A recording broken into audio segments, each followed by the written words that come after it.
Buenas tardes, buenas noches, buenos días. Bienvenidos una vez más al curso virtual de Nociones Elementales de Tomografía Multicorte, organizado por Bioimágenes Fardit, de licenciados y técnicos radiólogos. En esta ocasión lo que vamos a dar como clase va a ser el paso a paso en una tomografía computada y sus factores de protocolos durante el proceso de escaneo. Mi nombre es Granson Cristian, yo soy licenciado en Bioimágenes. Bien, yo trabajo en el Instituto Raúl Bacareza, que es un instituto que es una cátedra de la UBA, el Hospital Muniz, Sanatorio de la Trinidad Mitre. Soy docente de la UBA y del IUC, que es el Instituto Universitario de SEMIC, y trabajo también dando aplicaciones para algunas marcas como Philips, tanto en CT como en resonancia, y para Hitachi, y en algunos casos también he hecho aplicaciones en equipos Toshiba. En este caso lo que vamos a trabajar y ver, como os dije antes, va a ser el paso a paso y qué factores podemos ir cambiando o tenemos que conocer nosotros como licenciados y técnicos en el proceso y la obtención de una tomografía. ¿Qué quiere decir esto? Tener un conocimiento que tenemos en la consola, con qué contamos, en qué panel tenemos en el gantry, qué hace cada uno de estos botones que vamos a operar. Paso a paso voy a ir explicando. Este es un equipo Access 16, es un equipo chico de la marca Philips. El segundo equipo que estoy mostrando, y si ustedes pueden notar, en el panel de control de consola difiere un poco del equipo anterior, y el gantry, si lo miramos, lo que nos va a permitir, que es el punto 3, que el punto 3 lo que maneja es el botón de inclinación del gantry. El equipo anterior que estaba mostrando es un equipo que solamente tiene una angulación digital, que eso lo vamos a ir viendo más adelante, ¿sí? Acá les dejo qué parte cumple cada uno de los botones que tenemos en el panel de control del operador, y qué botones que se replican en el gantry, ¿sí? Que si vemos, tenemos el botón de emergencias en caso de algún tipo de complicaciones que tengamos con un paciente, el botón de la pantalla de control, que es la posición del estativo, que es el 2, donde nos va a marcar en un LED en qué posición está la camilla y el estativo, y si está en una inclinación angulado, ¿sí? El tubo, el gantry.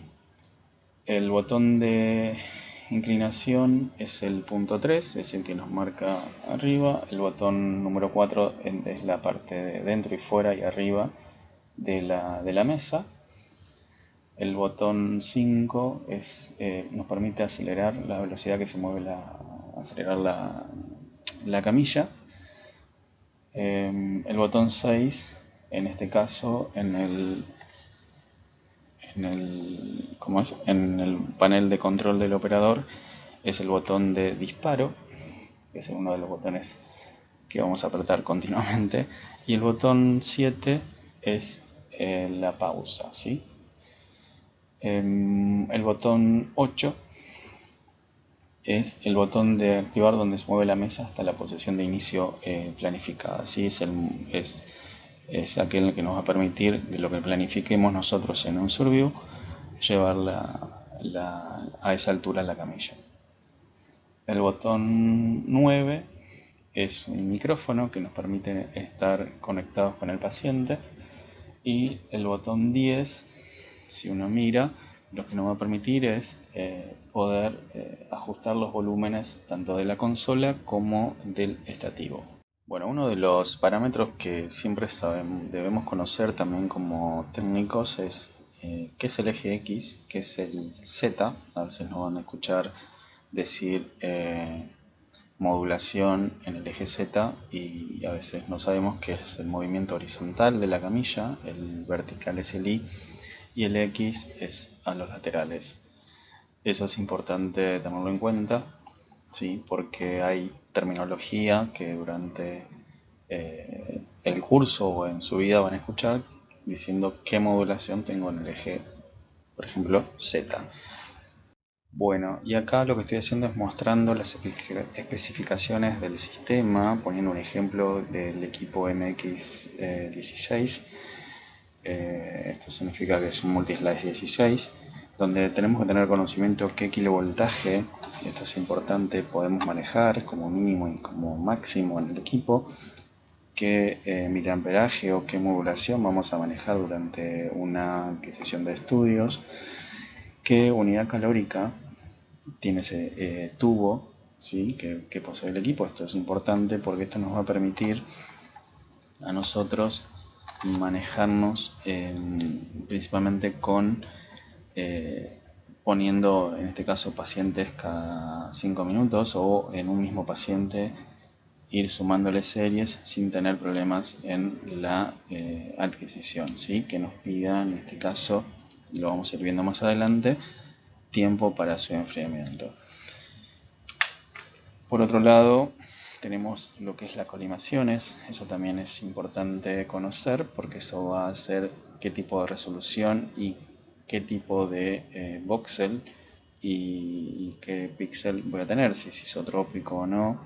Va a tener que ver también con las colimaciones que utilicemos en el equipo y qué resolución espacial vamos a tener que manejar.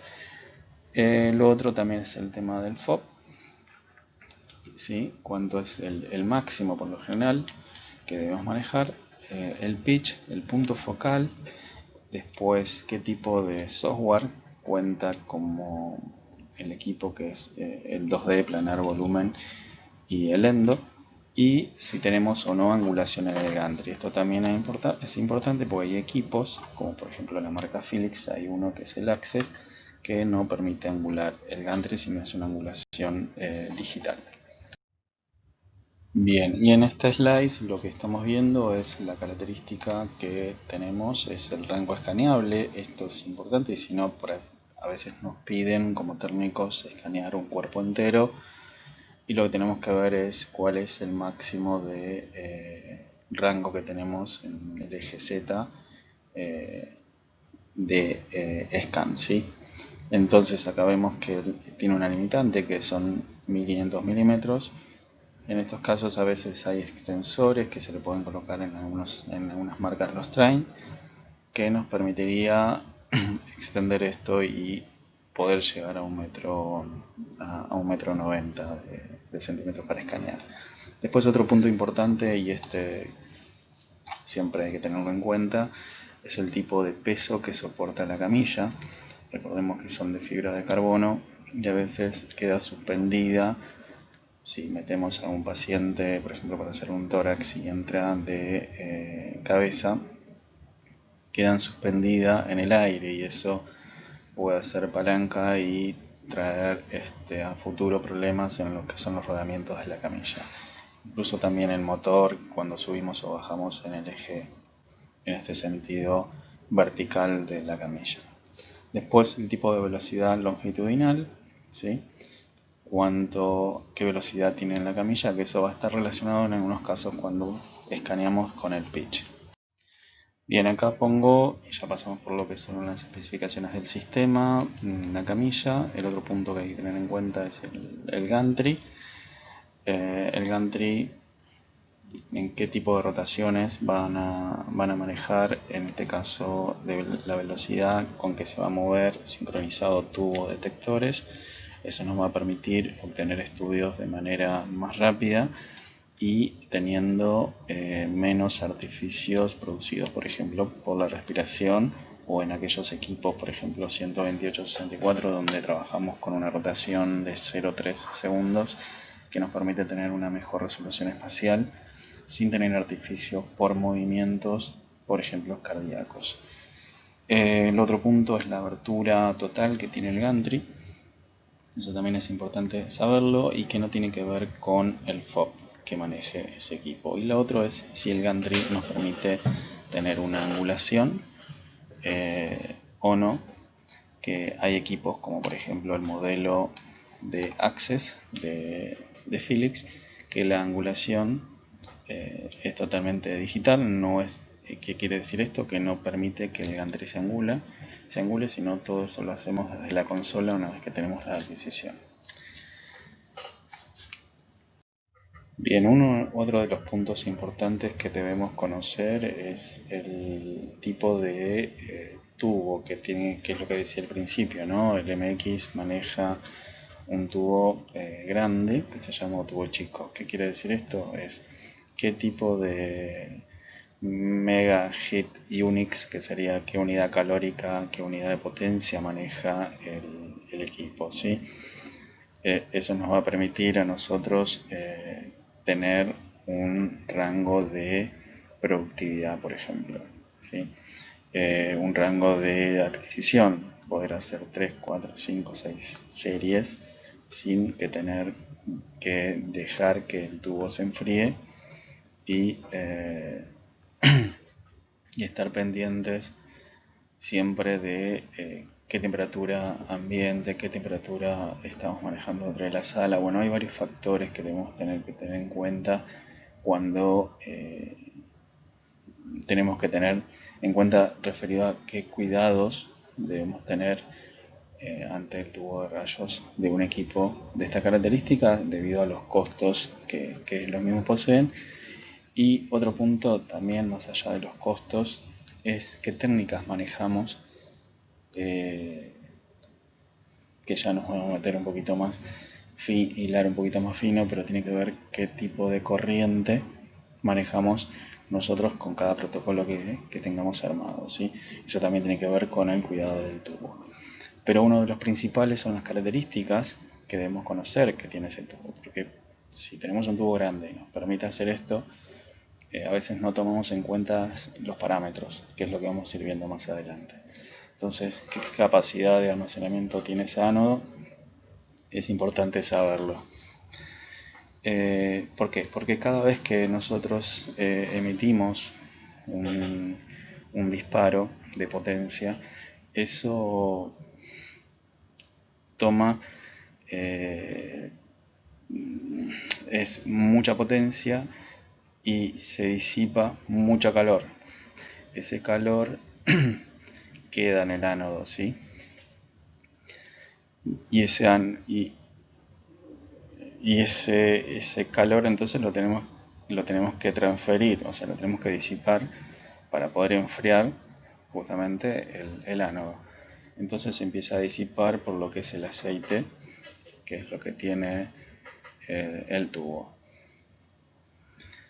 Por otro lado tenemos lo que es el punto focal, que nos vamos a manejar, el diámetro del ánodo, que eso también es otro de los puntos que podemos estudiarlo, bueno, o lo charlamos más adelante, y la rotación de Hertz que se mide, que son las revoluciones con que gira, revoluciones por minuto que está girando el ánodo.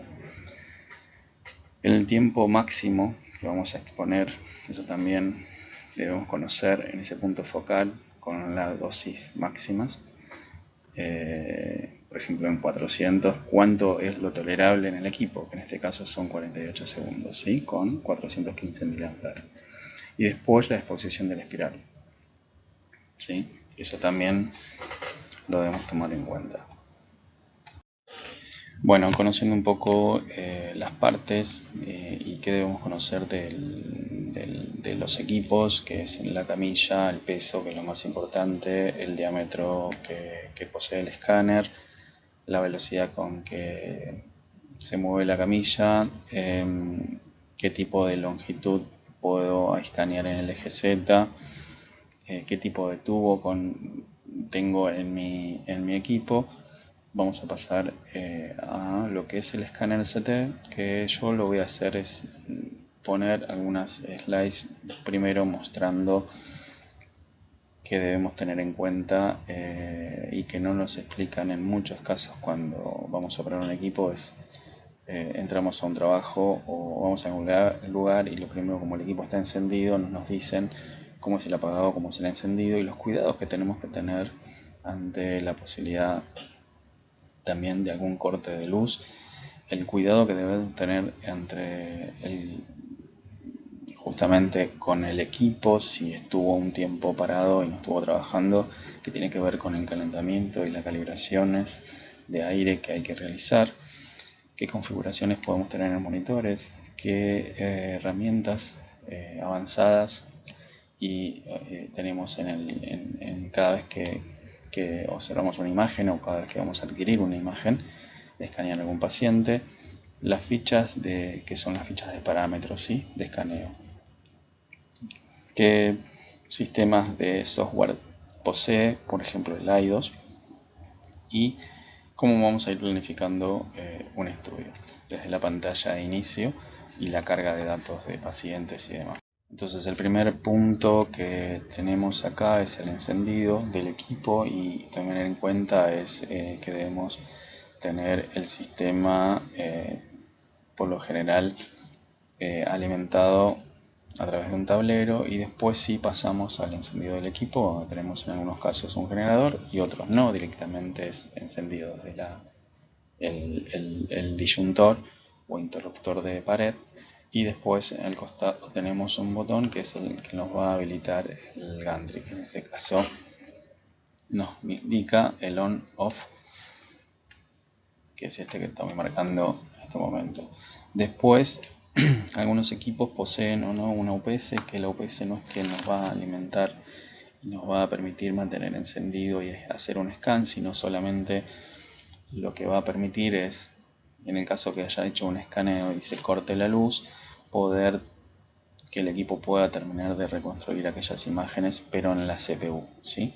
Que es donde está el software del equipo, y aparte muchas veces se ponen para poder tener un estabilizador también en estos casos de corriente y no corromper el software del equipo.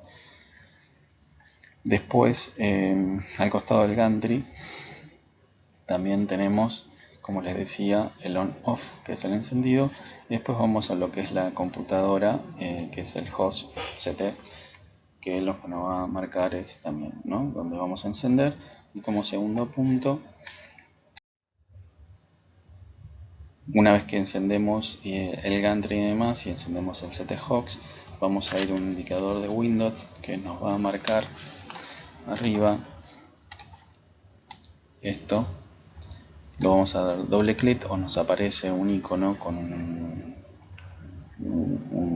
CT, donde vamos a hacer doble clic y nos va a aparecer otro cartel donde vamos a poner, en este caso, un número de usuario. Apretamos Enter como segundo paso, y en este caso nos va a levantar el sistema para poder operar. Una vez que levante el sistema, nosotros vamos a estar ok. Ahora vamos a ir avanzando sobre eso, pero una nota importante, que es que si el equipo, por ejemplo, hay lugares que el equipo lo apagan apenas terminan, y hay lugares, por ejemplo, hoy en pandemia, muchos de los centros, los equipos están apagados a partir de las 18 horas o no están funcionando. Si tienen 2 o 3, solo funciona uno en caso de emergencias, otros los apagan. Esto hay que tener en cuenta que para volverlo a usar es recomendable, y esto es en todas las marcas, y en todos los equipos, no importa si son multislice o siguen siendo, o si tienen un secuencial, el cuidado de los detectores pasa primero porque ellos deben recibir una estabilización térmica, ¿sí? Esto, cuando uno, es como cualquier CPU, si uno la enciende empieza a generar calor, a disipar calor entre todos los terminales. Lo mismo pasa con los detectores, debemos estabilizarlos.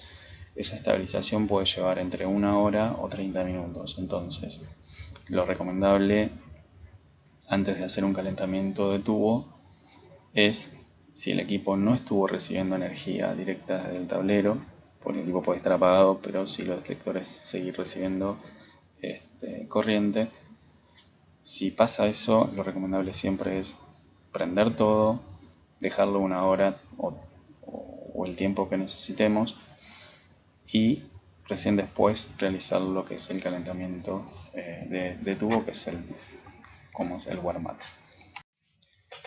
Bien, y el sistema de apagado es un sistema que también debemos tener en cuenta de que el tubo, por ejemplo, esté en un progreso de enfriamiento y sea inferior al 25%. Eso siempre lo vamos a marcar. Después voy a marcar este tipo en algunos slides que tenemos en este punto de la pantalla.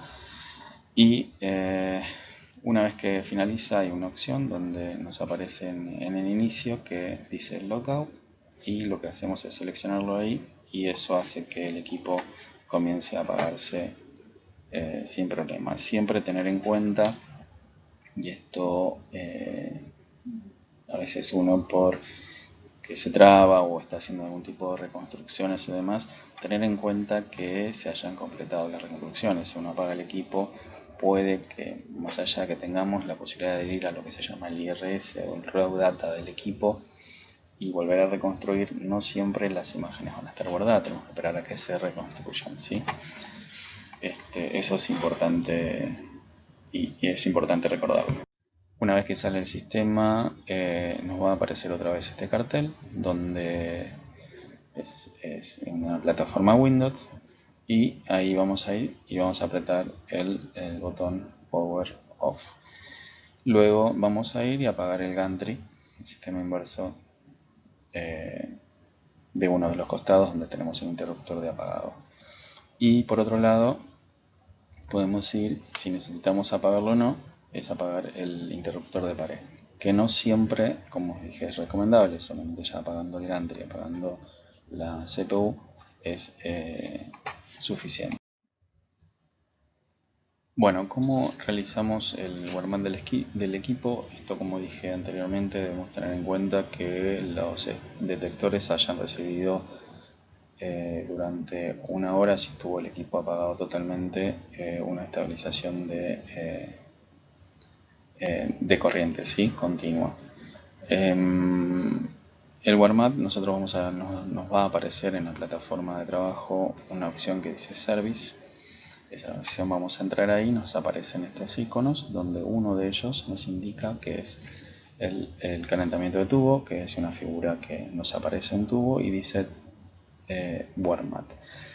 En ese caso, siempre corroborar. Esto puede ser que no necesariamente el equipo haya estado apagado, sino que a veces puede pasar que el equipo no estuvo trabajando durante 2 horas y la temperatura llegue a ser inferior al 10% y debamos realizar este calentamiento de tubo, ¿sí? Esto nos va a definir, y siempre es recomendable trabajar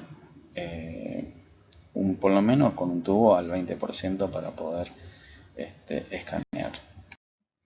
Bien, otra de las cosas que nos va a aparecer y está al lado de lo que es el calentamiento de lo que es el tubo es una de la calibración de aire, que por lo menos es recomendable, ¿sí?, realizar esa calibración una vez a la semana. ¿Por qué digo esto? Y ahora en el slide que continúa les voy a explicar por qué. A veces uno va postergando esa calibración y eso hace que las imágenes que vamos adquiriendo sean de mala calidad, por ejemplo. Esa es una de las opciones. Entonces, ¿cómo vamos a ir? Vamos a ir a Service y vamos a ir a la parte de Air Calibration, ¿sí? Las calibraciones de aire completo tardan por lo menos 20 minutos. Entonces, a veces, si se va a hacer una vez a la semana, se trata de que sea el que primero empiece en la jornada laboral o aquel que está cerrando esa jornada laboral. Para hacer las calibraciones también es importante saber que debemos tener previo a eso hecho un warm-up. Hay equipos, y en este caso también lo hace, que durante la adquisición ponemos calibración directamente y estamos a un 10%, lo primero que va a hacer es el warm-up, ¿sí? En la calibración. En este caso, esta marca lo que hace es tener separado igual el warm-up y la calibración. Hay marcas como Canon o Toshiba que directamente sí, o Hitachi, en algunos casos la calibración las hacen solo, ¿sí? Si lo necesitan, no va a hacer la calibración. Bien, y esto es lo que decía, ¿no? Nos aparecen estos mensajes donde lo que primero que vamos a hacer en esa calibración de aire que nos va tirando el mensaje el equipo que la necesita, y a veces lo que hacemos es marcar que la vamos a hacer o nos avise pasadas las 4 horas. Y esto pasa mucho, entonces nosotros, en mi caso, cuando me ha tocado hacer algunas aplicaciones, sugiero que se ponga un día, fecha, y que es importante realizar estas calibraciones sí o sí una vez a la semana, ¿sí? Bien, cuando apretamos y ponemos calibrar, lo que nos aparece es la opción de poder hacer esa calibración parcial o full, y ahora les voy a explicar en el slide que continúa. Nos aparece esto, ¿sí? Por ejemplo, tenemos un access y el tipo de calibraciones que tienen que ver con la rotación del tubo, las colimaciones, el tipo de resolución, tenemos que calibrarlas, y los voltajes, ¿sí? Y si no, uno puede hacer una selección parcial, en este caso, por ejemplo, que quiero que colime 16, o podemos destilar que no me calibre, en 0.75, 16 por 0.75, y que solo me haga una calibración en lo que más usamos, que es una resolución estándar, y selecciono solamente que me calibre en 120. Bien, una vez que se inicia la calibración de aire, nos vamos a encontrar que vemos reflejada en nuestra plataforma de trabajo esta pantalla. Recuerden, y esto lo pongo como nota, que cada vez que se inicia una calibración es necesario haber hecho el calentamiento del tubo, y si no lo hicimos, el equipo nos va a sugerir hacerlo o lo hace por su cuenta dependiendo de las marcas. Y paso segundo que tenemos que tener en cuenta cada vez que se hacen las calibraciones de aire es la mesa que esté ubicada fuera del orificio del gantry.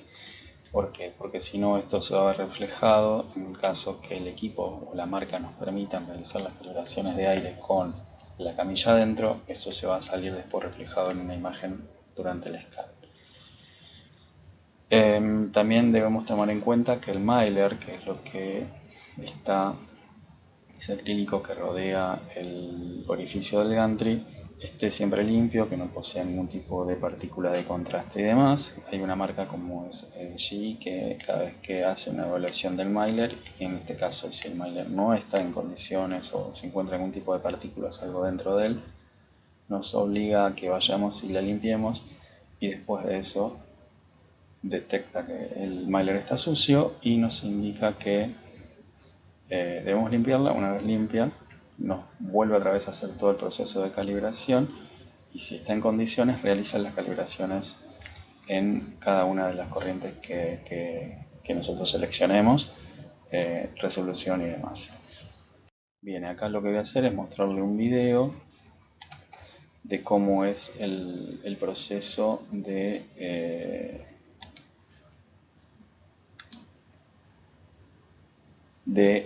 warm-up, de calentamiento de tubo. Este es un equipo de una plataforma de un equipo Ingenuity que cambia un poco al MX, pero es para que tengan conocimiento de cómo se realiza el warm-up del equipo, ¿sí? El acondicionamiento de tubo.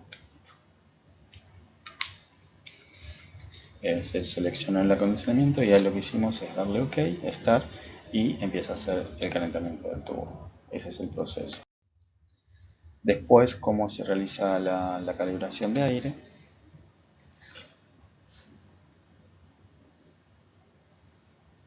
¿A dónde vamos? En este caso vamos a la herramienta de servicio, y acá vamos a seleccionar el acondicionamiento de calibración de aire. Nos va a indicar qué tiempo nos va a llevar, y acá nos indicaba qué fecha estamos marcando, ¿sí?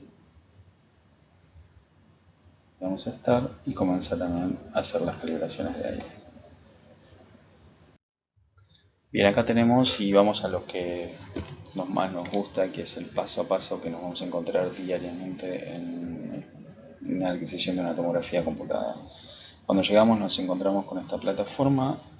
En algunos equipos tenemos doble monitor, en otros solo esto, entonces vamos a encontrar con distintas configuraciones de entrada de pacientes. Mostrarle qué hace cada uno. en nuevo paciente nosotros vamos a tener que poner como datos obligatorios, y en muchos centros hoy ya, debido a que tienen sistema de PACS y sistemas de archivos DICOM, identificación única del paciente, por lo general se maneja el DNI, el nombre y apellido, fecha de nacimiento, peso, el sexo, y hay un dato obligatorio también, que es saber cómo ingresa ese paciente con respecto a el gantry, ¿sí?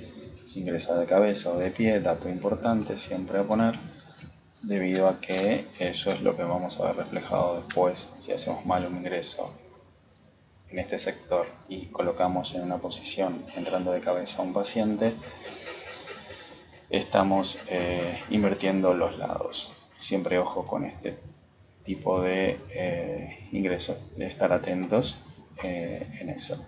Después, otra de las opciones que nos permite manejar el equipo en cada vez que vamos a hacer un ingreso, en aquellos y hoy los traen todas las marcas, es elegir qué tipo de lenguaje queremos manejar durante la admisión. La mayoría nosotros de los lugares, dependiendo cada país, tiene una opción de datos de voz, que es lo que le va a indicar al paciente en el momento que tenga que algún tipo de orden, como por ejemplo tomar aire, contener, y eso ahora lo vamos a ir viendo un poquito más adelante. Por otro lado tenemos, es lo que les decía, es el ID del paciente, qué tipo de paciente, el apellido y el nombre, si es masculino u otro, qué tipo de opciones nos marca acá abajo, qué edad de grupo tiene. Estamos manejando si es un infantil, un pediátrico o un adulto. Eso nos va a permitir solo el equipo seleccionar qué tipo de protocolos debemos manejar, ¿sí? Que esos ya están armados y preseteados para con una determinada dosis dosis y resolución, que es lo que vamos a ir viendo paso a paso. Acá les muestro cómo se abre cuando abrimos la solapa de cómo ingresa el paciente, las distintas opciones. Si ponemos acá, nos va a manejar si está en decúbito lateral derecho, decúbito lateral izquierdo, si entra de pie o de cabeza también. Entonces, cuando entramos a grupos de protocolo, esta es la pantalla del MX. Vamos a seleccionar qué protocolo trabajar. Esto siempre está seleccionado tanto de oídos, cuello, columna, extremidades, angios, y podemos seleccionar una también que esté acorde a nuestro servicio u operario, por eso queda este espacio. Cuando seleccionamos qué protocolo vamos a trabajar, esto es lo que les decía, nosotros podemos indicar en este caso que el paciente va a entrar de pie. Tenemos en este color, en un amarillo o un naranja, depende cómo lo vean, que son protocolos para adultos, para infantiles o para pediátricos, identificándolos con un color celeste, ¿sí? Esos son los grupos. Y bien, una vez seleccionado el protocolo, lo primero que tenemos que chequear es si lo que pusimos como ingreso de paciente está correcto, y si no, volver para atrás o volver a cargar el paciente. La opción de insertar nuevos protocolos, podemos agregarle a esta serie otros protocolos, duplicar el que tenemos o insertar una reconstrucción, que ahora después vamos a ir viendo uno a uno, y en algunos casos lo que nos va a permitir es insertar MPR sobre lo que estamos adquiriendo. La cantidad de MPRs que nos permiten en este equipo, por ejemplo, muchos de los lugares como Toshiba o en el caso de Hitachi o demás, a veces nos piden que ya salgan con las reconstrucciones multiplanares, ¿sí? O sea, reconstrucciones coronales, sagitales y a su vez también las axiales. Este equipo, por cada una de las series, nos permite cuatro reconstrucciones nada más como máximo. Es recomendable, esto todavía lo pongo en discusión, porque yo prefiero hacerlo una vez que yo tengo el volumen, una vez que yo hice la adquisición, prefiero hacer yo las reconstrucciones multiplanares, porque sé si un paciente es cifótico, y esto lo podemos ir planteando y lo pongo como discusión. La verdad que no estoy de acuerdo con que se programen las reconstrucciones multiplanares, pero eso es un tema mío. Creo que no es lo mismo que el equipo haga una angulación en un paciente, en un cerebro que le parece a él, en una reconstrucción coronal, o no tanto en la sagital, pero por lo menos en la coronal, o en mi caso, por ejemplo, que trabajo mucho en el Muñiz con pacientes que son pacientes estudiados en endoscopía, donde tenemos que seguir la vía aérea. Si yo pongo una reconstrucción porque sufrieron traqueotomía, porque tenemos un servicio donde trabajan con muchos pacientes que incluso llegan porque se tragaron o se tragaron una espina de algún pescado, sino porque se tragaron una prótesis, y a veces hay lesiones que se producen en la vía aérea, y las reconstrucciones multiplanares las tenemos que generar nosotros, siguiendo esa vía aérea, ¿sí? Sino haciendo lo que es un MPR curvo también. Bien, cuando llegamos a la lista de serie, que es en este caso lo que estamos marcando acá, ¿sí? Nosotros podemos agregar, es una opción de 4 reconstrucciones adicionales. En este caso, por ejemplo, haciendo un tórax, les voy a mostrar que en algunos casos podemos agregar lo que es una ventana de mediastino con algún tipo de filtros y una ventana de pulmonar con otro tipo de filtro. Cada una de las, o podemos entrar y agregar, si te vamos a hacer un tórax omnipelvis también, a veces ya tiene otro filtro preseteado, que es lo que hacemos cuando vamos y programamos y hacemos las aplicaciones, ¿sí? Entonces elegimos en algunos casos tórax omnipelvis. A veces nos piden trabajar solo el abdomen sin contraste y después hacer el tórax omnipelvis, donde se nos agregan las reconstrucciones pulmonares. Bueno, eso cambia dependiendo cada uno de los servicios en que trabaja. Cuando abrimos los protocolos, nosotros tenemos parámetros que tenemos que seguir, que son los parámetros principales, que son estos que tenemos aquí abajo, ¿sí? Los parámetros principales, que es esto, los voy identificando, que es la parte más importante que debemos saber cuando hacemos el paso a paso en una decisión de tomografía. No solamente es cargar el paciente y hacerlo. Hoy el multislide creo que nos permitió y nos obliga a que muchos de nosotros, en cual me incluyo, desconozcamos para qué están ciertos parámetros. O sea, solamente hacemos la carga, hacemos un surview y planeamos y no sabemos qué hicimos acá, o qué hay en este parámetro, o qué hay en este otro, que es el parámetro de herramientas avanzadas, ¿sí? Entonces, la idea es explicar cada parámetro principal, la dosis, la inyección,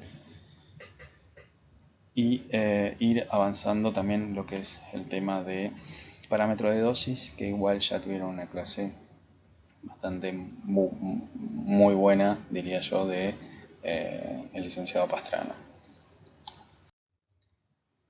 Bien, cuando llegamos a la pestaña de parámetros principales, que acá es donde se va poniendo más interesante esta charla, esta clase, porque la verdad que uno fue mostrarle el principio de cada cosa, pero esto es lo que a veces uno no toma en cuenta como técnico.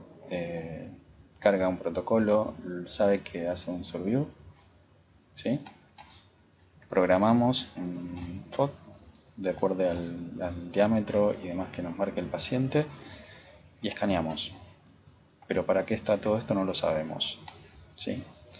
¿Por qué tenemos esto? No lo sabemos como técnicos. Entonces, la idea mía es un poco explicarle, ¿sí?, de manera básica y sencilla, por lo menos en este equipo, la mayoría es igual o son similares de plataformas, para qué es cada cosa, ¿sí? Entonces, el parámetro principal, el primer icono que nos aparece es describir, poner acá, por ejemplo, qué serie es la primera. Si nosotros acá continuamos o duplicamos las series o agregamos otras, identificarla, poner tórax sin contraste, y si hacemos una serie más, poner tórax por ejemplo con contraste, que es lo que acabo de poner acá, o agregar reconstrucciones y esas reconstrucciones también nombrarlas igual.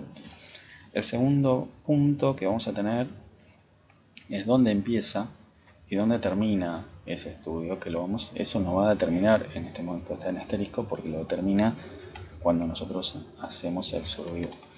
Si tenemos preseteado una longitud de 300, que es lo que estamos marcando acá. Después, ¿qué dirección vamos a tomar? Si vamos a empezar a escanear desde los pies hacia la cabeza o desde la cabeza hacia los pies, a veces, dependiendo también, en caso de tórax, por ejemplo, hoy me pasa con tema COVID, donde más allá de que el estudio sea escaneado de manera rápida, la verdad que en algunos casos no aguantan más de 7 u 8 segundos, entonces es preferible empezar desde los pies y en este caso me estoy identificando ¿sí? Cómo está ubicado el paciente y escanear desde los pies hacia la cabeza. Y lo que hacemos es o entra o sale la camilla, eso también identificando, viendo cómo está ingresado ese paciente, ¿no?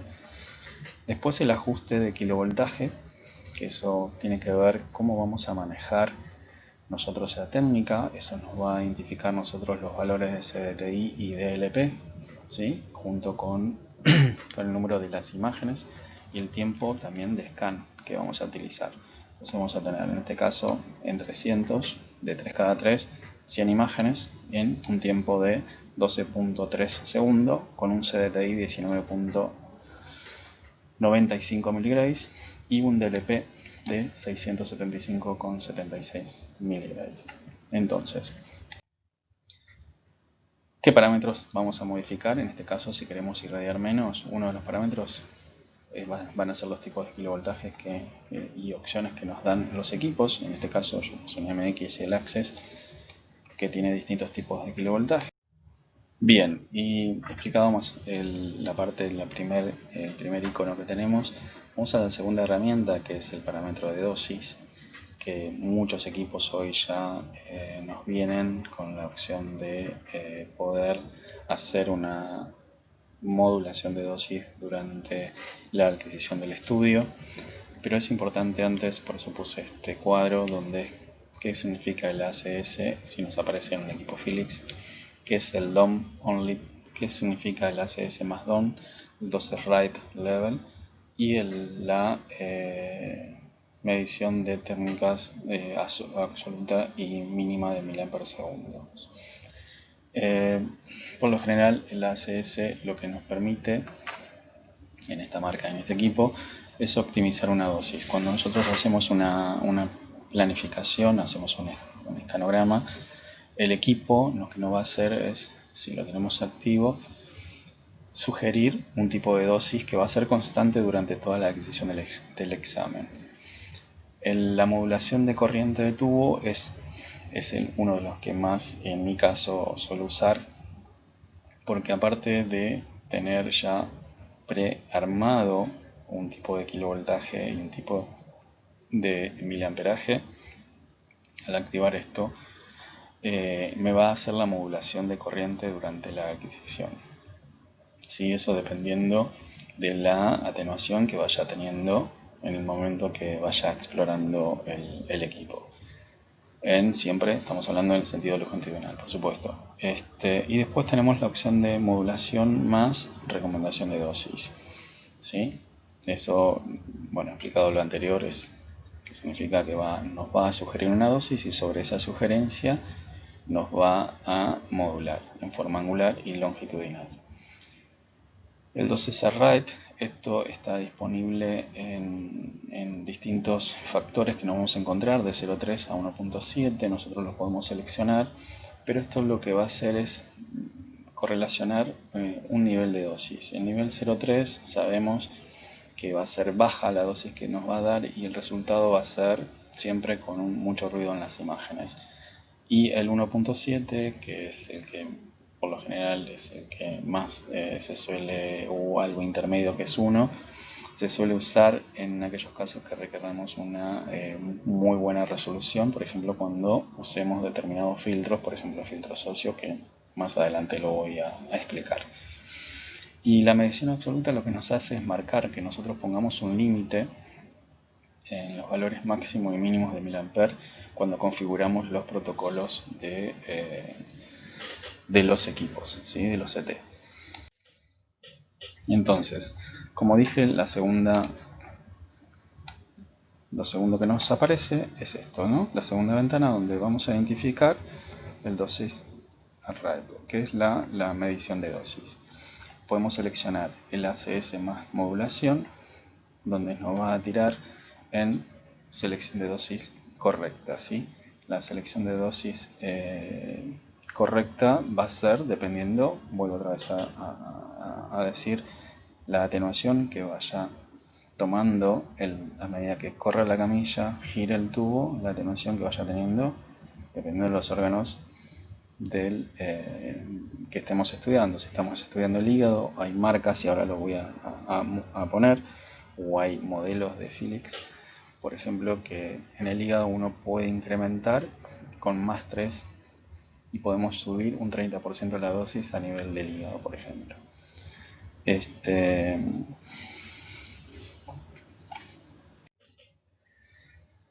Bien, cuando vamos a planificar el estudio, podemos tildar, en este caso es un ejemplo de un estudio que teníamos cargado tórax, ahí se le agregó lo que es la reconstrucción del pulmón, y después se le cargaron protocolos de hígado, ¿sí? Donde está identificada la serie como arterial. Si yo marco, en este caso es la que está seleccionada, por eso es la que figura acá. ¿Qué longitud vamos a escanear? Otra vez lo mismo, dónde va a empezar y dónde va a terminar, cómo va a ir, si afuera o hacia adentro, qué tipo de grosor estamos manejando. Esto a veces podemos adquirir también de dos, cada uno que va a estar visto, y ahora lo voy a explicar más adelante con el tema de la colimación. Pero a veces hacemos que adquiera de 2 cada 2, porque eso también va a hacer que sean menos imágenes, ¿sí? Que es lo que nos vamos a identificar acá abajo. Esa cantidad de imágenes hacen que se reconstruya más rápido y uno puede determinar si en este caso, por ejemplo, tuvo un tórax, después viene una inyección arterial portal y tardía. Si nosotros cortamos de 1 cada 1, este incremento va a ser 3 veces más. Entonces hay que esperar en el reconstructor, porque eso tiene que ver con el CT-HOX, qué tiempo nos va a insume a nosotros en espera para poder visualizar todo el estudio previo a la inyección de contraste, ¿no? Por ejemplo. Y también es el tiempo que va a estar el paciente también dentro de lo que es la sala de exploración. Entonces, en esto estábamos que acá lo pongo como ejemplo para la modulación de dosis. Como vamos eligiendo, por ejemplo, en este caso tenía seleccionado 160 mAh en corte. Si nosotros seleccionamos, acá teníamos seleccionado el dosis de rate, un 0,9, y nos marcaba qué modulación, qué miliampere medio teníamos y qué máximo.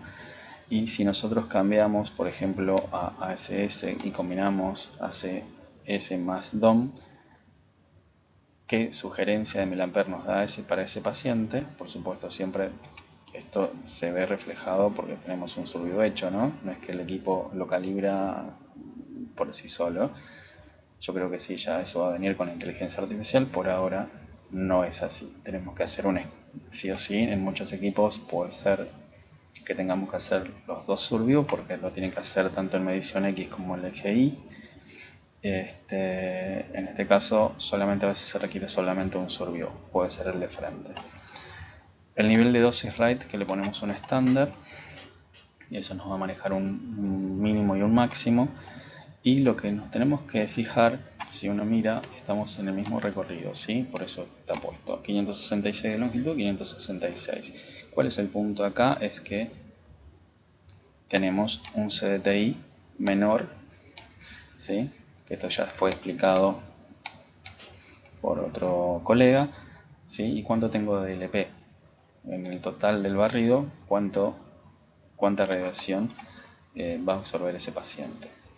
Si ustedes miran, y este ejemplo que les hablaba antes, la cantidad de imágenes que tenemos acá, cortando de 4 cada 2, y si yo bajo de 2 cada 1, ¿cuánto tengo de imágenes.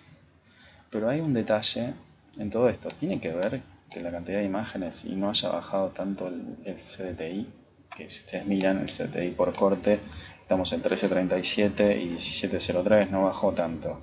¿Y cuál es el tema acá? Es esto, ¿sí? ¿Cuánta corriente yo le di en esa adquisición? Acá estoy manejando 140 y acá estoy manejando 120. Entonces, a veces hay que checar cada uno de los parámetros. Si yo quiero bajar la dosis, imagínense que acá ya bajó en el recorrido total, ¿no? En DLP. Bien, en la longitud total. Pero no me bajó en el CDTI, en cada uno de los cortes. Entonces, ¿puedo modificar esto? Lo puedo modificar. Ojo, cómo va a ser la modulación, y después voy a explicar que también si tiene incorporado en algunas marcas tiene IDOS, eso está bueno porque se puede llegar a usar. Otra de las cosas importantes que debemos tener es el tipo de modulación, dónde lo vamos a aplicar y en qué tipo de protocolos. Por lo general, las exploraciones de cabeza no se recomienda trabajar con modulación de dosis, ni tampoco en aquellas exploraciones axiales, ni tampoco en exploraciones que tengan que ver con inclinación, en este caso de inclinación de gantry, por ejemplo. Bien, este es un ejemplo de qué pasa cuando nosotros modulamos en el eje Z y tenemos distintos tipos de atenuación, y lo que muestro acá es cómo el equipo solo, ¿sí? Y aumenta la dosis en algunos casos a nivel hepático, ¿sí? Si ustedes miran, subió a 347. En este caso también subió, pero tiene que ver con que tenemos más densidad ósea por las escápulas, por la parte axilar y los brazos. Pero si ustedes miran a nivel del pulmón, la atenuación, estamos en 108 mA segundos, que esto es... ¿por qué? ¿Por qué pasa esto? Porque acá lo que tengo es mayor cantidad de aire en realidad, y eso que estamos atravesando por la cavidad cardíaca, pero la mayoría de lo que está atenuando acá es aire, entonces lo que hace es bajar el miliamper segundo en ese lugar. A nivel del hígado aplicamos una modulación que en el eje de Z que se incremente 3 veces más para tener una buena resolución tanto de la parte del vaso como en la parte hepática, y a nivel de lo que es la pelvis por sí ya sube porque también tenemos mayor densidad ósea, ¿sí? En este caso lo que explico es un video que nos va a mostrar cómo se puede cambiar y hacer un protocolo en el examen CARD con parámetros de modulación en el eje Z durante la adquisición, ¿sí?, de un estudio. Él lo que está haciendo es seleccionar una de las fases. Vamos a seleccionar el protocolo. Si ustedes ven, acá cargo todo. Este es un protocolo con bolus tracking, donde tenemos la selección del abdomen, y acá nos va a marcar en qué parámetros vamos a tener como miliamper segundo máximo y qué parámetros miliamper segundos mínimo, la modulación en el eje Z y qué valores vamos a estar manejando, ¿sí? Si ustedes miran, se va a ir modificando el CDTI y el DLP también, ¿no? En cada uno de ellos va a aplicar la modulación de dosis. Bien. Esto está bueno tenerlo en cuenta porque eso hacen. Y en el Liver, si ustedes miran, que es lo que les decía, sugirió una dosis más 3. Bien.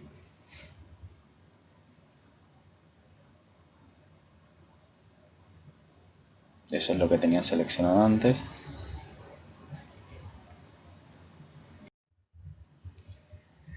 Bien, la otra pestaña que continúa es la pestaña de inyección.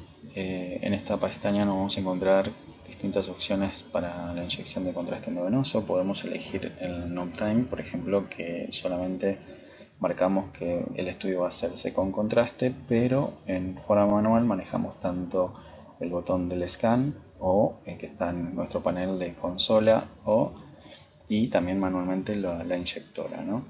Manejando tiempos que querramos nosotros, que a veces esto lo hacemos cuando hacemos en un estudio, por ejemplo el cerebro, que no requerimos que tengamos tiempos en algunas ocasiones, como puede ser arterial, venoso o determinado, entonces solamente marcamos que va a hacerse con contraste. En el caso del time, nosotros vamos a marcar en qué momento queremos que el equipo comience a escanear. Y ahora se los muestro en el slide que sigue. El bonus track, como les dije, van a tener una clase con el licenciado Tomás, que es una herramienta, lo que hace es una fluoroscopía donde hacemos todo un seguimiento, igual yo los voy a repasar, es un seguimiento de la inyección de contraste. A medida que va inyectándose nos va a ir mostrando a llegar a una unidad de Hounsfield que nosotros vamos a predeterminar en esa región que marcamos, y va a comenzar a hacer el escaneo del equipo. Después tenemos el post-injection, que también podemos aplicarlos. A veces yo esto lo uso cuando estoy haciendo fotografía o haciendo otra cosa, que tenemos estaciones de trabajo. Podemos aplicar un retardo para los cortes tardíos, por ejemplo. Después un automático delay también eso lo aplicamos si tenemos varias series a la vez. Si vamos a hacer, por ejemplo, 3 series, también podemos aplicarle un automático delay, que esto lo va a manejar el tiempo mínimo que vamos a tener entre una serie y otra. Y después el inicio del espiral autostar es una de las cosas que menos usamos, porque bueno, de esto dependemos de la marca que nos provea y que pueda ser compatible con la marca del equipo que estamos operando, ¿no? Con nuestra marca. Y esto hace que sean sincronizados tanto la inyectora como el scan, ¿sí? Como el CT.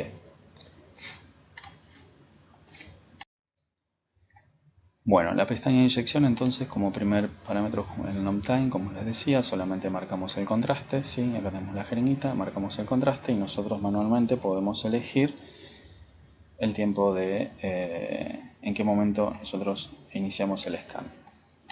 La segunda con tiempo, ¿sí? Nosotros marcamos el tiempo, que le ponemos 35 segundos y ponemos que a los 35 segundos inicie el escaneo, y vamos a tener un tiempo que es el tiempo de scan, que eso va a ser un total desde el comienzo 0 al total, por ejemplo en este caso de 47 segundos. El bolus track tenemos dos opciones. Tenemos el surview. Una vez que tenemos el surview, vamos a localizar el equipo, podemos hacer que nos sugiera, ¿sí? En este caso, y nos puede tirar dependiendo el protocolo que usemos, ¿sí? Cuál de ellos estemos usando, nos va a sugerir, ¿sí? Sugerir un tipo de localización en el surview. Esto son sugerencias, no es que lo tenemos que hacer tal cual. Después el segundo paso es el tracker, que es una vez que hicimos el primer localizador, nos va a tirar una imagen y nosotros nos va a marcar sugerencias de dónde podemos poner, en este caso, dependiendo del estudio, el ROI para poder detectar la unidad de Hounsfield marcada, ¿sí? Durante en la serie, para poder escanearlo y tener el tiempo que deseamos. Igual esto lo va a explicar también, como digo, el licenciado Tomás, ¿sí? El bolus track, como le digo, acá nos va a marcar las unidades, están ya preseteados en sí. Felix maneja como unidad estándar 150, esto se puede modificar. Yo a veces sugiero manejar una unidad de 100 u 80, que para cuando empiece a escanear yo tengo el pico máximo que va a ser de 150 en algunos casos.